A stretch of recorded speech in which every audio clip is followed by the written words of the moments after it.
Crossing over to Berkeley, California, joined by author and political commentator Kevin Baird. Thank you so much for being with us, Kevin. 14 years on, still so many questions unanswered. Why do you think that it appears that the U.S. government is very hesitant to actually do the investigation that is needed to find out what really took place on 9/11/2001?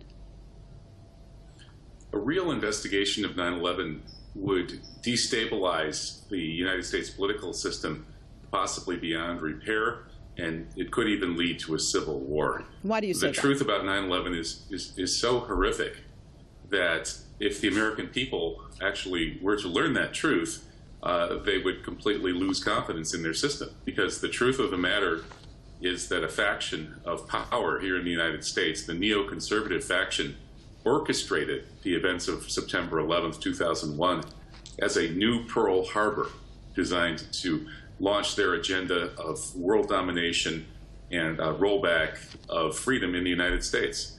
And the United States economy has been destroyed due to this event and the wars that the event triggered. We've spent trillions and trillions of dollars on destroying Middle Eastern countries who basically on behalf of the expansionist faction of Israel. And the infrastructure here is falling apart. Essentially, the United States has been ruined. Its constitution has been shredded. Its economy has been destroyed, all in the name of an utterly and completely bogus war on terrorism that started with an inside job on September 11th, a neoconservative coup d'etat. Why would they, let me just jump in here, Mr. Baird. Don't have a whole lot of times within the top five, but why would the neocons essentially actually destroy their own country based on what you're saying?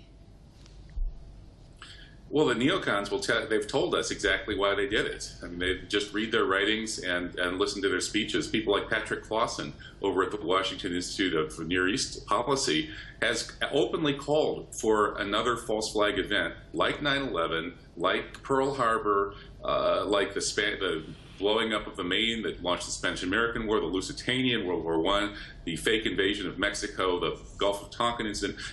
Patrick Clausen of that leading Israeli-sponsored U.S. Policy Institute has told us that we need a false flag event, a fake attack blamed on Iran to launch a war on Iran. He openly says this. You can watch him say it in a video. The neoconservatives have openly admitted why they're doing what they're doing.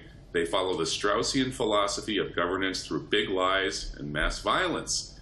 And they believe they're an elite that has the right and even the duty to manipulate the minds of the public by creating fake terror events in order to achieve their agenda. They called for a new Pearl Harbor 1 year before 9/11, and they got it. They haven't even hidden their trail, and it is kind of disgusting that scholars haven't picked up on this. All right, thank you so much. And of course, our debate is going to be on this subject a few more hours from now. We'll be looking at this more in detail. Dr. Kevin Baird, author and political commentator out of Berkeley, California.